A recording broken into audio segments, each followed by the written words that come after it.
Bisa dijelaskan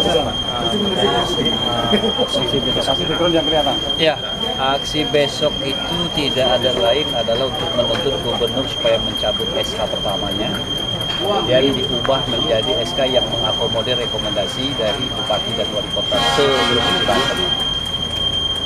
Terkait ke upaya-upaya yang sempat kami merasa agak terkelabui adalah beberapa kali kami silaturahim ke rumah dinas dan menyampaikan aspirasi.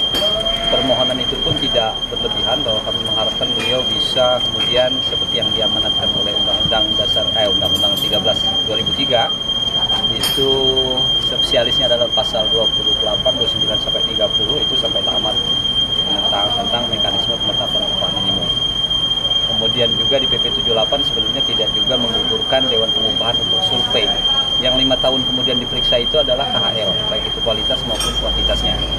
Tapi rupanya saat ini di negeri ini akibat patuhnya kepada pemerintah pusat, yang padahal kita saat ini sudah tahu otonomi daerah itu jelas menjadi otoritas kepala daerah. Sama dengan wali kota bupati sebenarnya saya menyampaikan apresiasi yang setinggi-tingginya. Karena kalau kami lupa membungkus itu, artinya ada harmonisasi antara kawan-kawan kabupaten dan kota, sehingga dari rekomendasi walaupun dengan pengupahannya kemudian akibat PP 78 tidak melakukan survei KHL di lapangan, tetapi bupati dan wali kota lebih berani menampung aspirasi daripada kumpulan aliansi maupun dari serikat pekerja serikat buruh yang ada di keterwakilan, baik itu di LKS maupun dengan pengupahan kabupaten kota maupun provinsi. Nah, artinya harapan kami adalah bahwa Gubernur Banten ini, beliau Haji Wahidin Halim, tentunya punya rekor yang baik menurut kami. Pandangan kami selama ini di kota 2 periode beliau memimpin dari 2005 sampai 2010, dari 2000 malah kan, karena dia sampai 2010 terakhir, itu selalu pada posisi yang lumayan pro terhadap rakyatnya, artinya buruh yang sangat mengharapkan putusan beliau. Setiap kali beliau merekomendasikan upah itu selalu di atas wilayah-wilayah Tangerang Raya, bahkan kadang melampaui DKI.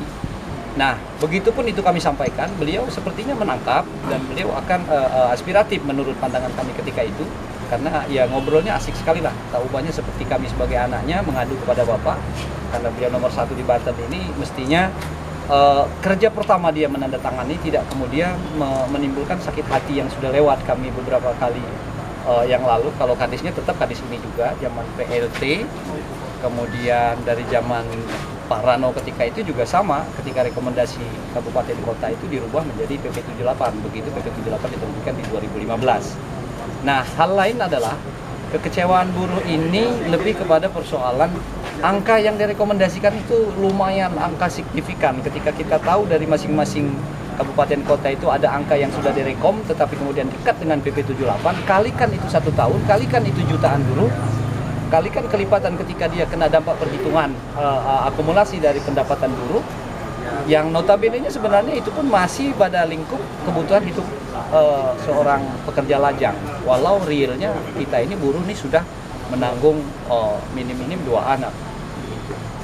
Itu yang sementara ingin kami sampaikan. Tidak ada lain, kalau memang Pak Gubernur ingin merasa masih diagung-agungkan oleh masyarakatnya, satu hal lagi bahwa saya harus berani menyampaikan ini. Saya mau menggantikan Bung Riden di periode yang lalu menjadi wakil dari unsur Serikat Pekerja Serikat Buruh yang duduk di LKS Tripartit Provinsi Banten, artinya mewakili beliau sebagai gubernur.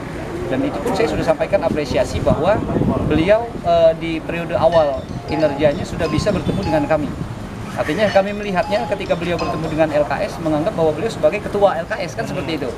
Nah, mandatori sekalipun, kalau bicara tentang bahwa memang kami dimakzulkan, dianggap tidak ada, bahwa undang-undang yang menerbitkan tentang LKS, begitupun peraturan pemerintah, permen dan segala macam, artinya mewajibkan bahwa LKS ini menjadi lembaga yang bisa memberikan masukan, sumbangsi, saran ataupun pertimbangan untuk gubernur menetapkan kebijakan-kebijakan yang terkait masalah tenaga kerjaan. Tetapi ketika sampai hari ini, jujur saya harus sampaikan bahwa saya secara kelembagaan LKS hanya betul-betul berinisiatif. Bahkan saya menghadirkan lagi senior kami, beliau adalah mantan yang mewakili buruh di periode lalu, Bung Riden, untuk bersiraturahim pun kalau tidak ada koneksi yang dekat. So kami belum terlalu dekat dengan gubernur, walau kami real, saya pasang badan mengajak kawan-kawan yang ada di LKS itu dukung beliau di dalam pilkadanya kemarin. Nah, mungkin beliau juga sempatlah berstatement bahwa nanti akan bikin perda Banten ketenaga kerjaan itu yang kemudian bisa bagaimana caranya menginisiatifi supaya tidak harus vakum terhadap kebijakan pusat. Di sisi lain ya memang berpeluang bahwa otonomi daerah juga memberikan kewenangan itu kepada gubernur, bupati, dan wali kota. Terbukti bahwa Rekom pun ternyata wali kota dan bupati tidak kemudian harus seperti PP 78 banget. Di sisi lain, bahwa buruh semakin hari semakin terasa, dan mudah-mudahan yang event 2018 ini, mengawal upah 2018 ini, masyarakat tidak lagi alergi pada aktivis-aktivis buruh ini yang menyampaikan hak atau melindungi, memperjuangkan hak dan buruh itu sendiri. Kalau selama ini mungkin dari kemacetan, tetapi mereka lupa bahwa apabila berani sedikit saja memberikan kebijakan kepada upah buruh itu, maka berdampak secara sistematis terhadap perputaran ekonomi. Logika saya berbicara goblok lah, karena saya buruh kasar. Kalau saya upahnya lebih, kalau buruh ini upahnya lebih, maka dia daya belinya berani. Tukang ojek nggak usah takut-takut gitu, pasti dinaikin sama dia. Sekarang milih jalan kaki dia kalau 100 meter atau 200 meter. Seperti itu yang real. Belum lagi yang dagang atau apa pasti, walaupun disandingi oleh multinasional corporate-nya. Ekonomi para kapital kan di seluruh titik sudah habis tuh perdagangan ekonomi ya. Yang ekonomi kerakyatan itu dagang tradisional habis sama plastik yang bermerek Alfamart, Indomaret dan sebagainya, pokoknya mat-mat itu. Nah itu seperti itu.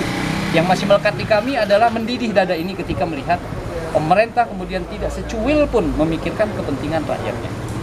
Kami tidak ingin berkeadilan itu berarti kan sebenarnya dua sisi. Dalam hubungan industrial itu ada dua pihak yang berhubungan. Penengahnya adalah pemerintah. Tapi harus jujur saya sampaikan sampai hari ini dan selama ini yang kami rasakan adalah dari komposisi 21 pun persis mau Dewan Pengupahan kah itu dari tingkat daerah sampai ke nasional, mau LKSK itu sama dari LKS provinsi, kabupaten, kota maupun sampai nasional. Ketika ada putusan yang berbeda, maka pengusaha pasti akan berpihak kepada perusahaan pemerintah. Kapan buruh ini akan diperhatikan? Jadi keadilan itu mestinya kalau regulasi sudah dititipkan untuk kepentingan pengusaha, sekali-sekali dalam kebijakan ya nggak apa-apa lah kasih sedikit buruhnya gitu kan. Kalau ini nggak, besek pengen undang-undang sudah dititipin, pelaksanaannya juga sama. Sudah si pemilik tanda tangan yang berpengaruh ini ya cenderungnya dari dulu menurut prediksi saya tidak pernah yang namanya pemerintah akan berpihak kepada pekerja yang tidak ada basicnya kan. Ini asas praduga tak bersalah saya wakil. Dan hari ini kawan-kawan ini hadir tidak hanya satu federasi atau satu konfederasi. Kalau saya di sini ya memang saudara saya satu afiliasi di KSPI, tapi kawan-kawan lain ada KSPSI, ada KASPI, ada SBSI 92, ada kawan-kawan dari KSN, semua saya lihat di sini. Walaupun tidak saya sebutkan satu persatu lengkap, dan itulah yang akan mewarnai tanggal 23 sampai 24.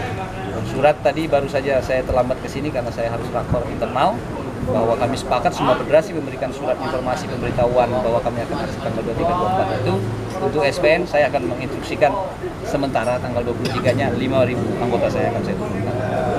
5.000. Untuk aksi atau? Untuk aksi, meminta supaya ada ketertarikan gubernur kalau memang mau prihatin ngelihat ternyata kalau Sokani yang hadir, ini ngomong doang gitu, atau kalau Ridin atau siapa Wawan doang gitu, atau Jona atau siapa gitu, Bung Redi doang dari TSK-nya. Tetapi kalau besok kami turunkan, itulah orang-orang yang sebahagian. Kalau bicara anggota saya di Banten 110.000, baru saya turun 5.000, belum nyampe 50. Untuk aksinya titiknya di mana Pak, atau mobile jalan? Titik dari mereka masing-masing keluar dari perusahaan, dispensasi masing-masing, tetap kita menjaga produktivitas.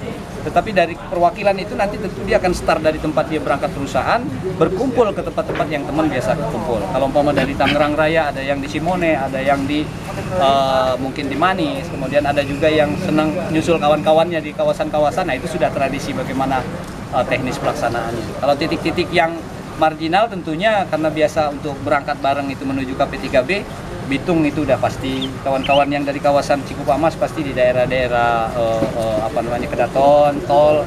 Yang kawan-kawan dari Barat Tangerang mungkin dari Balaraja. Kalau yang dari Serang mau ke arah KP3B mungkin mereka ya dari Serang Barat ataupun Serang Timur mungkin seperti itu. Tambahan silahkan kalau mau dibilang kawan-kawan.